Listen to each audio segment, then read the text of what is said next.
So here is going to be part two for my draft grades for every team, starting with the Memphis Grizzlies and going to the Washington Wizards. If you've missed part one, go back and watch that, and then come back and watch this video. The Memphis Grizzlies had two selections on draft night. They had the fourth pick in the draft, in which they took Jaren Jackson Jr. Jackson is a 6'11 big man with a 7'5 wingspan.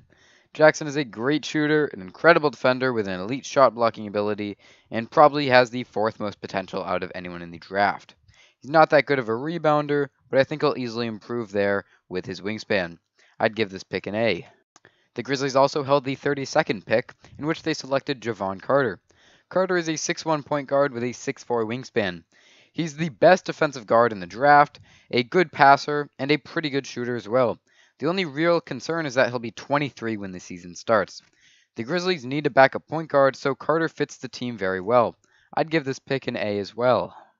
Overall, I'd give the Grizzlies an A on draft night. The Bucks only had one selection on draft night. With the 17th pick, the Bucks took Donte DiVincenzo. DiVincenzo is a 6'5 shooting guard who is a great scorer, a solid passer, a solid rebounder, and a good defender. He isn't that big, however, and often gets beaten by bigger guys. Still, though, the Bucks could use him as a bench piece. I'd give this and their whole draft performance an A-. The Timberwolves had two selections on draft night. They selected Josh Okogie with the 20th pick. Okogie is a 6'4 wing with a 7-foot wingspan. He is a great scorer and a good shooter, a pretty good rebounder for his size, and an average defender. However, he has very poor decision-making skills and turns the ball over way too much. The Timberwolves did need a shooting guard, but I think they needed a power forward more, and Robert Williams was available. I'd give this pick a B. They also took Keita Bates-Diop with the 48th pick. Bates-Diop is a 6'8 wing with a 7'3 wingspan. He's a solid shooter, a pretty good scorer, a pretty good rebounder, and a great defender. He isn't a good passer or ball handler, and he's already 22 and a half years old. The Timberwolves have no good backup wings, so Bates-Diop should be able to come in and contribute right away. I would give this pick an A+. For the whole draft, I'd give the Minnesota Timberwolves an A-. The New Orleans Pelicans only had one selection on draft night. With the 51st pick, the Pelicans took Tony Carr. Carr is a 6'5 guard with a 6'8 wingspan. He is a great shooter, a solid passer, and a solid rebounder. He does have a bad shot IQ and often takes bad shots, and at best he's a below average defender. He's still just 20 years old, and his wingspan gives him good potential, but he's still just not that good of a prospect. I think the Pelicans need a 3-and-D wing more than a guard, and Vincent Edwards, a good 3-and-D wing, was the next pick. I also think that if they were going to take a guard, then Shake Milton would have been a better pick. I'd give this selection and their whole draft a C-. The Knicks had two picks on draft night. They selected Kevin Knox with the 9th pick. Knox is a 6'9 wing with a 7-foot wingspan. He's a very talented scorer, a solid rebounder, and he has good basketball IQ, but most of all, he's still only 18 years old and has major potential.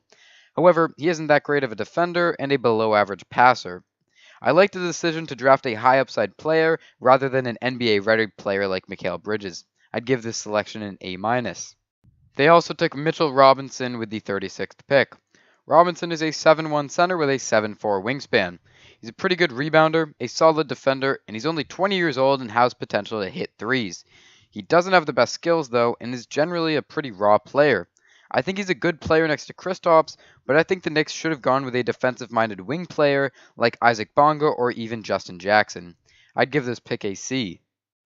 Overall, I'd give the Knicks a B for their draft night.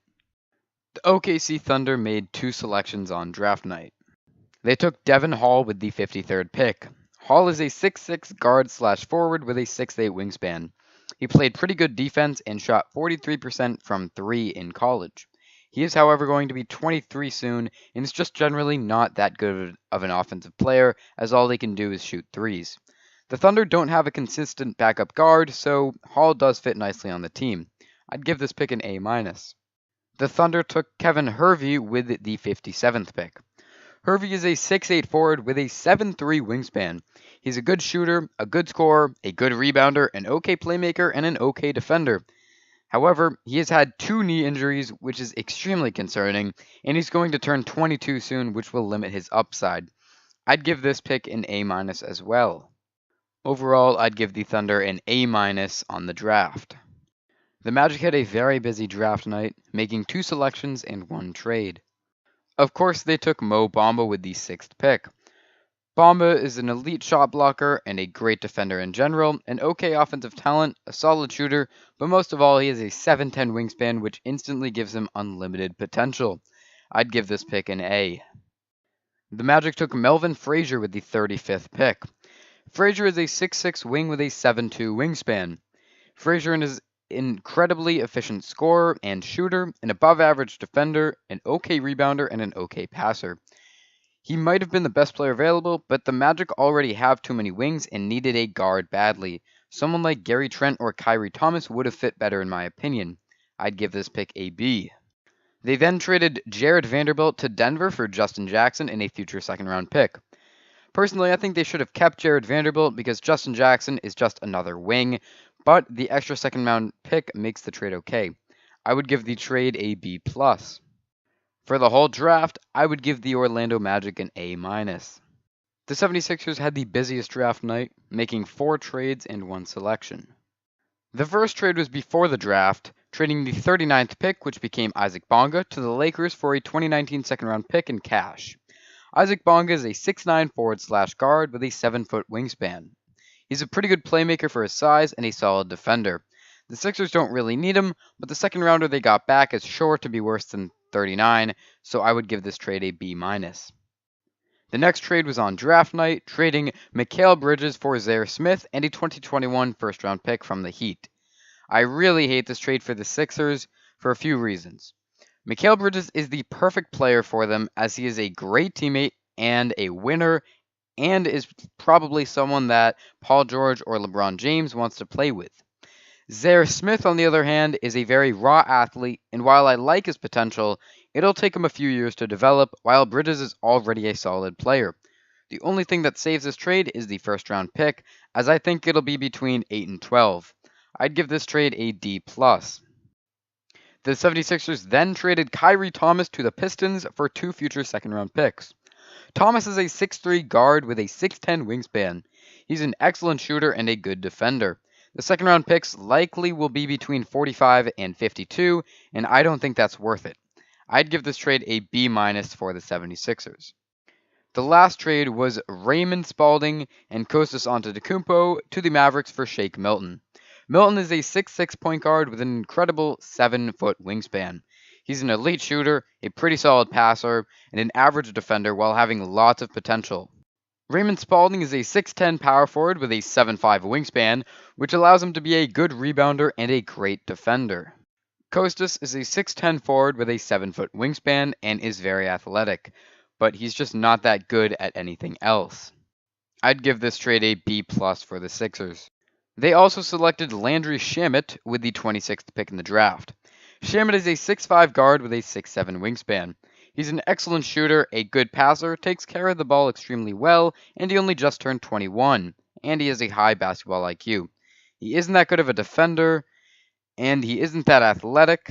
I'd give this pick an A-. Overall, I'd give the Sixers a C+ on draft night. The Phoenix Suns made 3 selections and 1 trade on draft night. Their first selection was DeAndre Ayton at pick number 1. This was a pretty predictable pick. Everyone knew he was the best or second best player and was going number 1 to the Suns, so I'd give this pick an A. Their next selection was Elie Okobo at 31. Okobo is a 6'2 guard with a 6'8 wingspan. He's an incredibly talented scorer, a solid defender, and is only 20 years old still. He isn't that good of a passer and is turnover prone and is only average athletically. Still though, he fits a position of need, but I just feel like a defensive-minded pass-first point guard would have been much better, and that is exactly what Jevon Carter is, and he was taking with the next pick. I'd give this pick a C+. The last selection was George King with the 59th pick. King is a 6'6 wing with a 7-foot wingspan. He's a pretty good shooter and a great rebounder. He isn't that good of a defender, but he does have some potential. He is, however, already 24 and a half years old, which means he'll develop pretty slowly. I'd give this pick a B. The Suns also traded Zaire Smith and Miami's 2021 first-round pick to the Sixers for Mikal Bridges. Now, I'm pretty neutral on this trade. Personally, I think the Suns would have been better sticking to the long-term vision and keeping the pick and the player with the higher upside. I understand that they want to win now, which makes this trade a little better. Still though, I'd give the trade a C. I would give their draft as a whole a B-. The Portland Trail Blazers only had one selection on draft night. They selected Anthony Simons with the 24th pick. Simons is a 6'3 guard with a 6'9 wingspan. He's very athletic and a good shooter, but he's a bad defender. Now the Blazers badly need a power forward, and Robert Williams was still on the board. Simons also didn't play in college, so no one really knows how good he is. I would give this pick a D+. The Blazers traded 2 future second-round picks to the Sacramento Kings for Gary Trent. Now the Blazers don't really have a backup guard now that Shabazz Napier and Pat Connaughton are free agents, so I really like this trade, and I would give it an A-. I would give the Blazers draft as a whole a C+.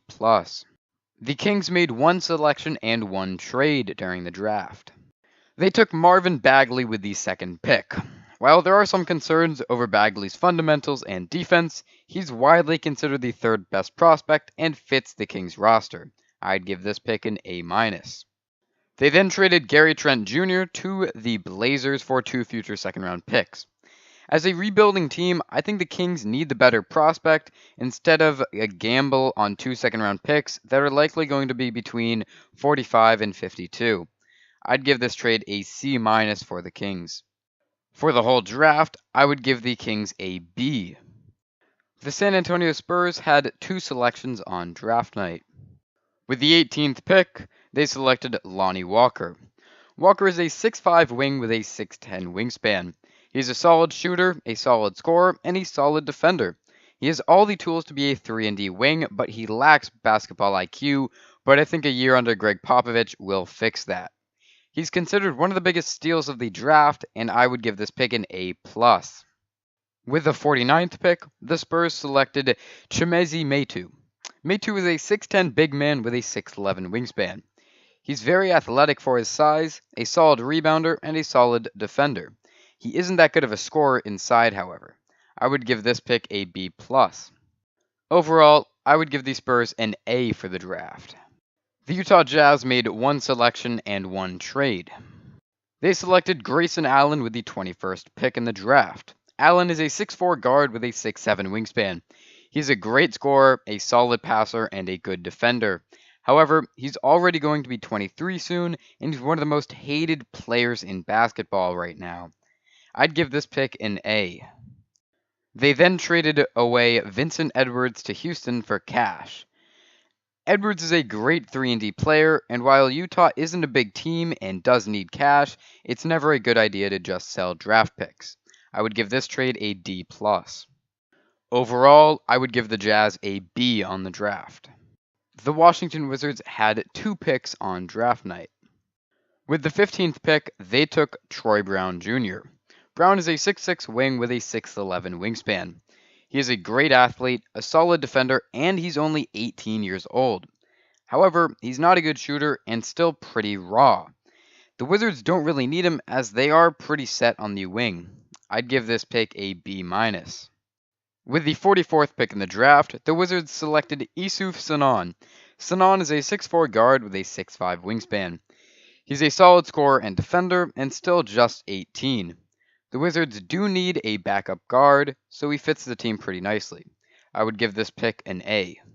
For the whole draft, I would give the Washington Wizards a B+. Thank you for making it to the end of my part 2 of my grades for each team. Leave a like if you've enjoyed, subscribe if you're new, and comment down below what grades you would give each team.